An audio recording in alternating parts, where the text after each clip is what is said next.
queridos irmãos, é com o coração repleto de gratidão que estamos aqui, mais uma vez reunidos, com a permissão do nosso Pai e da corrente espiritual da Casa do Grupo Espírita Francisco Xavier.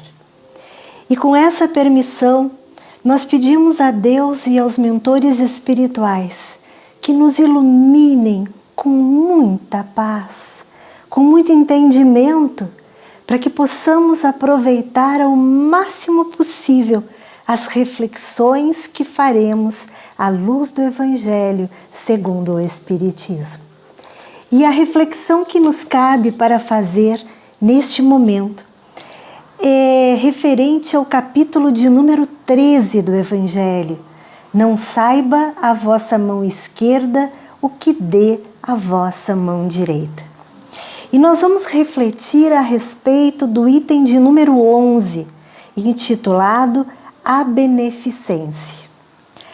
A beneficência, meus amigos, dar-vos-á nesse mundo os mais puros e suaves deleites, as alegrias do coração, que nem o remorso nem a indiferença perturbam. Oh, pudesseis compreender tudo o que de grande e de agradável encerra a generosidade das almas belas, sentimento que faz olhar a criatura às outras como olha a si mesmo, e se dispa, jubilosa, para vestir o seu irmão. Pudesseis, meus amigos, ter por única ocupação tornar felizes os outros. Quais as festas mundanas que podereis comparar às que celebrais quando, como representantes da divindade, levais a alegria a essas famílias, que da vida apenas conhecem as vicissitudes e as amarguras? Quando vedes nelas os semblantes macerados refulgirem subitamente de esperança, porque faltos de pão, os desgraçados ouviam seus filhinhos, ignorantes de que viver é sofrer, gritando repetidamente a chorar estas palavras que, como agudo punhal, se lhes enterravam nos corações maternos: estou com fome. Oh, compreendei que deliciosas são as impressões que recebe aquele que vê renascer a alegria onde, um momento antes, só havia desespero. Compreendei as obrigações que tendes para com os vossos irmãos. Ide ao encontro do infortúnio. Ide em socorro, sobretudo das misérias ocultas, por serem as mais dolorosas. Ide, meus amados, e tende em mente estas palavras do Salvador.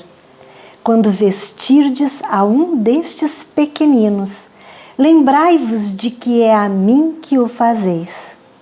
Caridade, sublime palavra que sintetiza todas as virtudes, és tu que hás de conduzir os povos à felicidade. Essa é parte da reflexão feita por Adolfo, bispo de Argel, Bordeaux, 1861. Então, irmãos, nós vamos refletir sobre a beneficência. E aí nós pensamos, que palavra um tanto estranha, que palavra que não é praticamente usada nos nossos dias atuais. E o que ela significa? Ela é o ato de demonstrar bondade, revelando àquele que a pratica o altruísmo e a empatia. Estamos no capítulo 13 do Evangelho. Não saiba a vossa mão esquerda o que dê a vossa mão direita.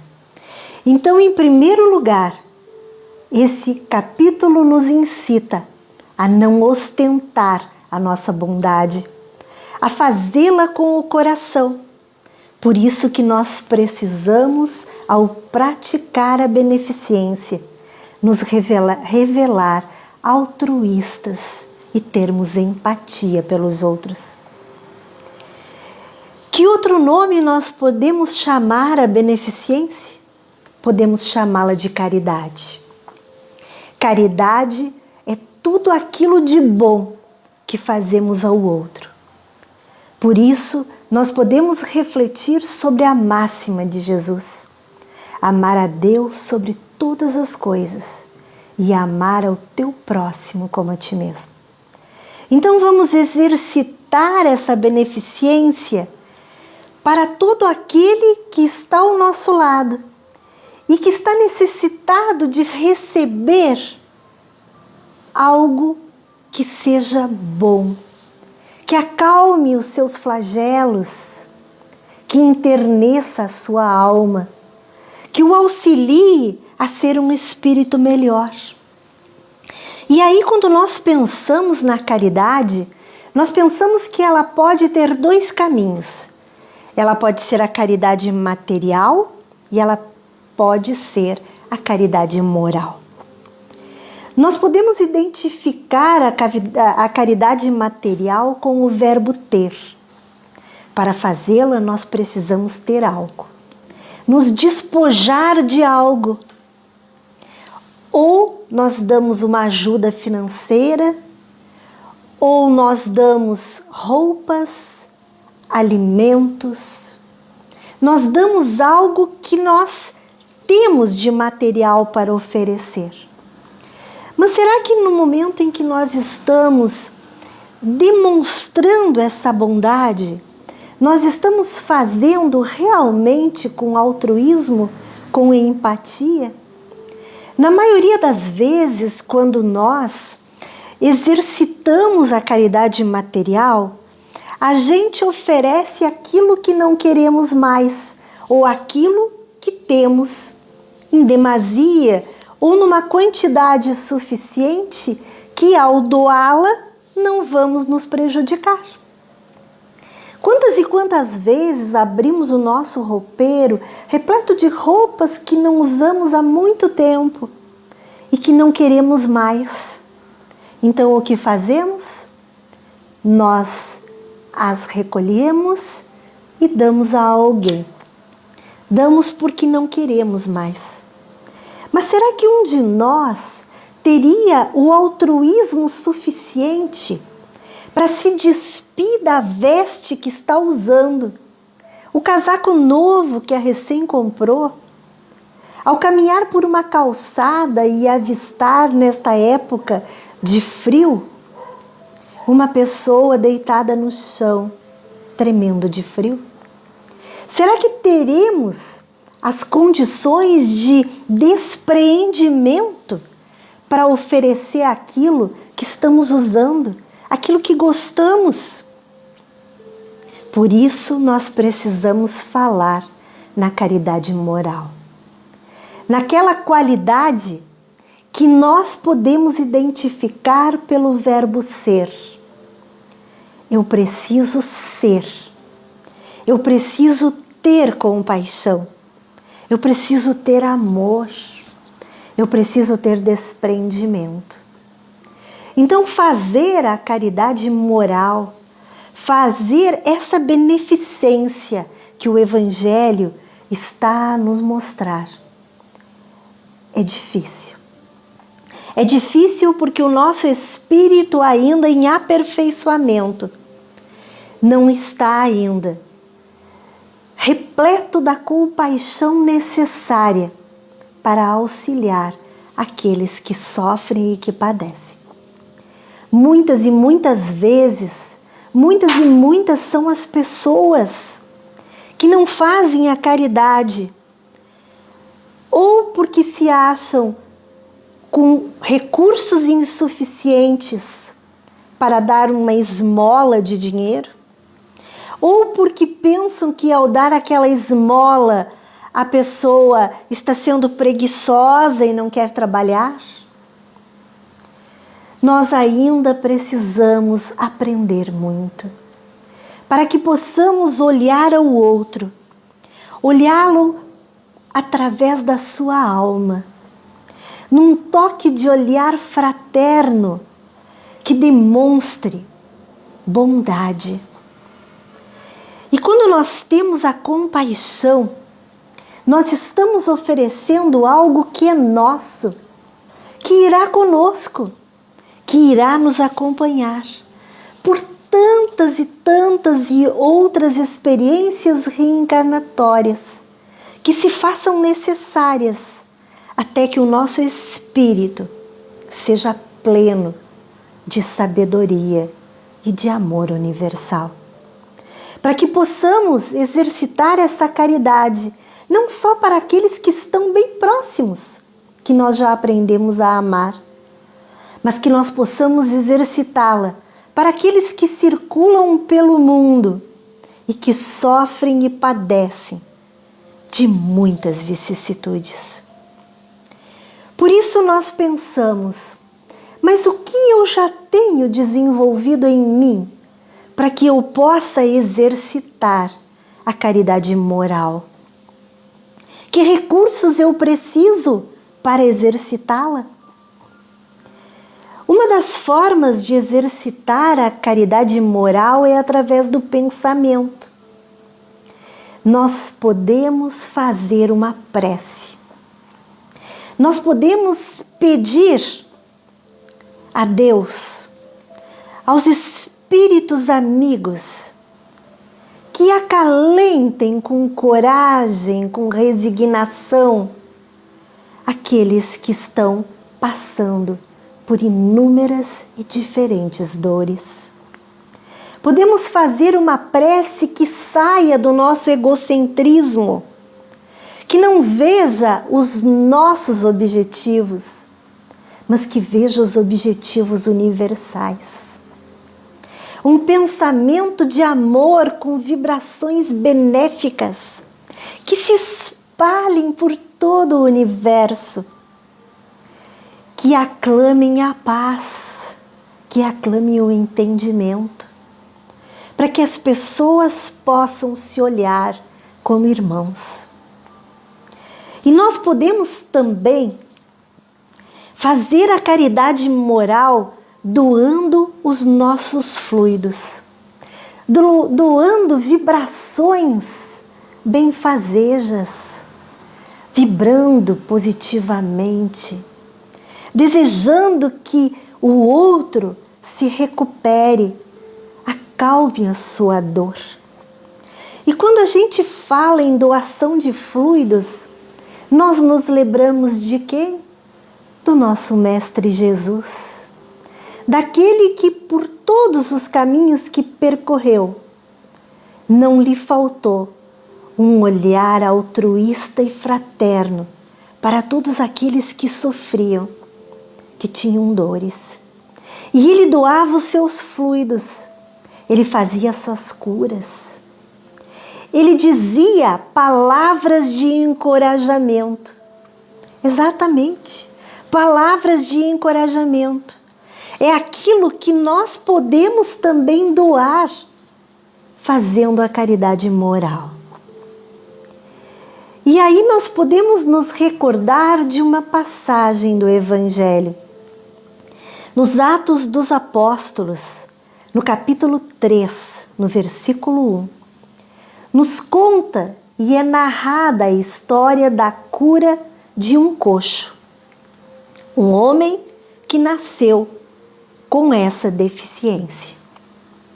Um belo dia, Pedro e João caminhavam à tarde até o templo, onde se reuniriam para fazer as preces da tarde. Quando chegaram ao portão do templo, avistaram esse coxo, sentado pedindo esmolas. Todos os dias, ele era carregado no colo e deixado na porta do templo, para que pudesse esmolar aqueles que passavam e que entravam no pátio do templo. Quando Pedro e João o viram, eles olharam para ele. E ele, o coxo, pensou que eles dariam algo de material. Pedro olha para o homem e diz: eu não tenho nem prata nem ouro, mas o que eu tenho eu vou te doar. E pediu para que esse homem olhasse para eles. E nesse momento, Pedro diz a esse homem: levanta-te e anda, em nome de Jesus Cristo, o Nazareno. Feito isso, ele estende a mão direita, auxilia aquele homem a se levantar. E nesse mesmo instante, os seus pés, as suas pernas ficam firmes e ele fica de pé. Então, o que foi que estes apóstolos fizeram? Eles fizeram uma doação de fluidos que beneficiou aquele homem, para que ele também compreendesse que não só de dinheiro, de prata, de ouro, que a alma humana necessita para sobreviver, para caminhar nesses caminhos tortuosos que precisamos e necessitamos caminhar para sermos melhores. E aí, quando a gente pensa nessa beneficência, nesta bondade, a gente fica pensando: mas o que eu posso fazer? Particularmente, eu posso ser educado. Eu não preciso ser tão sisudo, tão sério. A caridade é alegria. A caridade é leve. A caridade é amor fraterno. Então, irmãos, nós podemos exercitá-la transmitindo um bom dia cheio de emanações, de fluidos positivos, aqueles que encontramos no nosso caminho. Ao porteiro do prédio que nós entramos, ao guarda que está na rua fazendo o seu serviço de segurança. Eles não são estátuas, meus irmãos. Eles são seres humanos iguais a nós. Sabe lá quantas dores tem aquele policial que está ali fazendo a segurança na calçada. Sabe lá quantas necessidades ele não deixou no seu lar. Sabe lá, ele não tem um filho doente. Ele não está enfermo de dores morais, aquelas que laceram o nosso coração. Então imagine o que podemos fazer se ao cruzar por essa pessoa, nós transmitirmos um sorriso e dissermos: bom dia, bom trabalho. Vocês podem imaginar a mudança energética que se faz na alma dessa pessoa? Nós podemos transformar o seu dia. Nós podemos fazer com que dali a pouco ele também diga um bom dia para outra pessoa, porque ele vai se lembrar do meu bom dia, do meu sorriso. Quando entramos num elevador, cumprimentemos as pessoas que ali estão. Somos seres humanos. Jesus, quando aqui esteve, ele caminhou por muitas e muitas estradas tortuosas. E ele queria não ser o rei dos reis. Ele não queria títulos. Ele queria ser humilde, para que ele pudesse nos ensinar as qualidades benditas de ser um ser humano, na sua essência, na sua integralidade. Que nós possamos pensar sobre isso, que nós possamos exercitar o nosso pensamento para pensar coisas boas, para desejar o bem, para desejar ao nosso próximo que ele seja tão feliz quanto nós, que ele tenha o alimento. Vamos emanar pensamentos de paz e amor para que a Terra, este planeta ainda de provas e expiações, consiga concluir a sua missão, para que nós sejamos espíritos melhores. Obrigada, Senhor. Obrigada, amigos espirituais, por tão bela reflexão. Que nós possamos ser melhores a cada dia. Muito, muito obrigada. Fiquem com Deus, irmãos.